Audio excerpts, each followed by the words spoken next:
పట్టుకొని గట్టి కాస్తున్నారు కాబట్టి ఈడ మనం ఇంత నిమ్మలంగా ఎవరి పనులు వాళ్ళు చేసుకుంటున్నాం. గట్లనే పనులు తమాషా చేస్తే వాళ్ళ సంగతి గట్టిగానే అరుచుకుంటారు.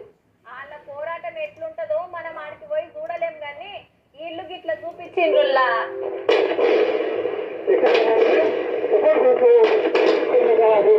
తుపాకులు పట్టుకొని అడికేంచో గుంపు ఇటుకేంచో గుంపు బాంబులు వేలుస్తుంది.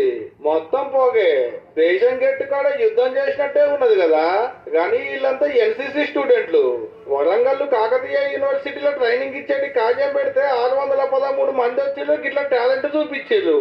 ఇంటర్నేషనల్ బార్డర్ దగ్గర నిజంగా ఆర్మీస్ ఎలా ఉంటారు, ఎలాంటి పొజిషన్స్ లలో ఎనిమీస్ ని ఎలా ఎదుర్కొంటారు, ఏ పొజిషన్స్ లో వాళ్ళతో అటాక్ చేస్తారు, ఫైట్ చేస్తారు అనేది నేర్చుకున్నాను. నేను రాకెట్ లాంచర్ ఎలా ఆపరేట్ చేయాలి అంటే ఎనిమీస్ మన దగ్గరకు వచ్చినప్పుడు మనం ఎలా ఆపరేట్ చేయాలి, దీన్ని రాకెట్స్ వేసి వాళ్ళని ఈజీగా ఎలా డిఫీట్ చేయాలనేసి నేర్చుకున్నా సార్. జాయిన్ చేస్తుంటే ఖచ్చితంగా ఆర్మీలో జాయిన్ అవుతారు. 10 రోజుల క్యాంపు ఖమ్మం వరంగల్ జిల్లాలకేంచి వచ్చిన వాళ్ళు వీళ్ళంతా.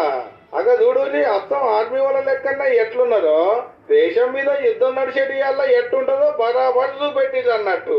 ఈ ట్రైనింగ్ ఇచ్చేది తీసుకుంటే ఆర్మీ ఆఫీసర్ లేనుల్లో is a very big moral booster for those who are sitting there, and it has got a lot of weightage in their exam also.